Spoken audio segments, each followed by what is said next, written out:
Les parents ne collaborent pas avec les services sociaux, ils ne sont pas francs et honnêtes. Comment voulez-vous qu'ils soient francs et honnêtes avec un travailleur social qui les décrit en tout point négativement? Et c'est un travailleur social qui le dit. Après 20 ans dans les services sociaux, Peter Dahl s'est mis à son compte pour assister les parents au tribunal. Il nous livre quelques ficelles du métier. Lorsqu'un parent est déprimé par la situation, le travailleur social utilise cette dépression comme une preuve que l'enfant ne peut retourner chez lui. Si on prescrit aux parents un antidépressif, il dira que l'enfant ne peut pas être retourné à un parent sous antidépressif. Il engagera un psychologue ou un psychiatre qui conclura que le parent a besoin d'une thérapie d'un an ou deux.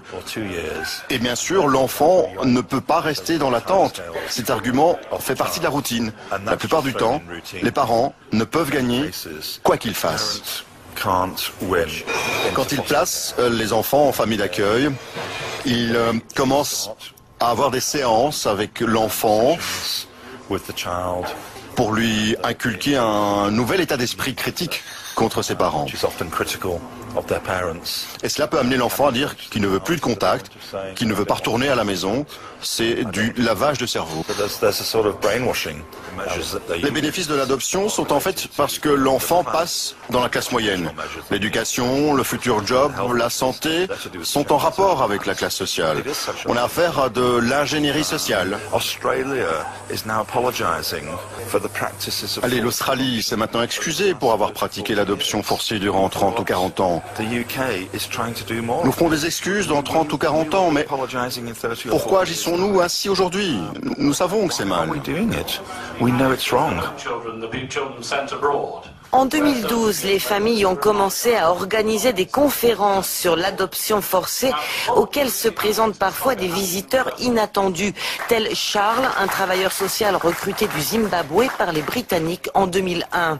L'adoption forcée, il l'avait déjà vue dans son pays. Dès qu'un enfant de race mixte était né, on l'enlevait et on le plaçait.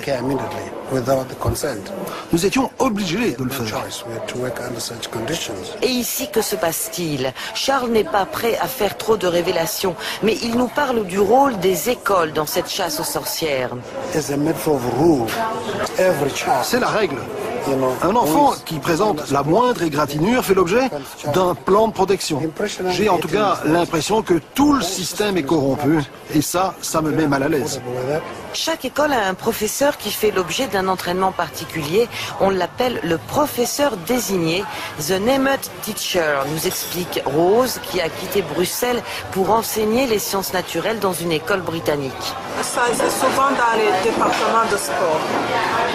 Quand tu vois par exemple un enfant qui a un bleu, ils doivent aller parler au Named Teacher.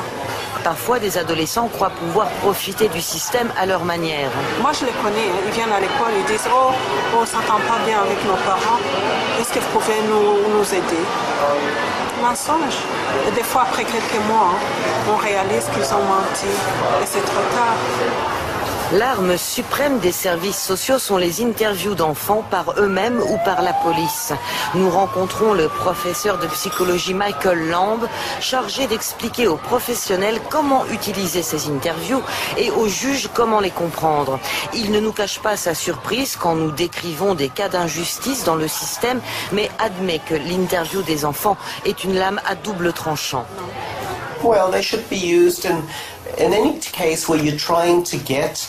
Elle devrait être utilisée chaque fois que vous essayez d'obtenir une description détaillée de ce qu'a vécu un enfant. Cela peut être un viol, cela peut être quelque chose qui semble anodin à l'enfant, mais qui en fait est déplacé. L'interview est basée sur le processus cognitif lié à la faculté de décrire son expérience.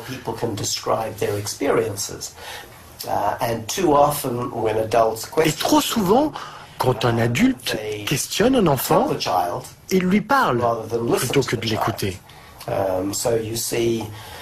Et sur le transcript de l'interview, on peut voir de longs paragraphes issus de l'adulte et un mot issu de l'enfant. Ce n'est pas la bonne méthode pour apprendre ce qui s'est passé. Michelle, une autre maman accusée de tendance suicidaire après avoir perdu l'équilibre adossée à la fenêtre d'un premier étage. Sa fille de 3 ans, Angel, sera adoptée. Michelle s'est juré de ne pas pleurer durant le bye-bye contact auquel sa propre mère n'a pas le droit d'assister. Dans l'entrée du centre de contact, un panneau coloré indique des parents pour la vie. Une caméra cachée nous révélera l'ampleur du sourire d'Angel à la vue de sa mère.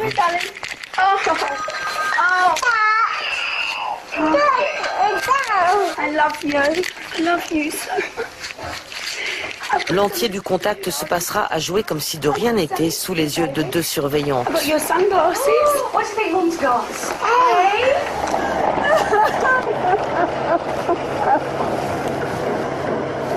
Le bye-bye contact signifie aussi le hello à un cauchemar sans fin. It was me. We know, darling. Ce n'est pas du droit criminel, du moins en théorie. On n'essaye pas de punir les parents en prenant leurs enfants ou en les faisant adopter. On essaye de protéger les enfants du risque de préjudice significatif qui a été identifié comme possible.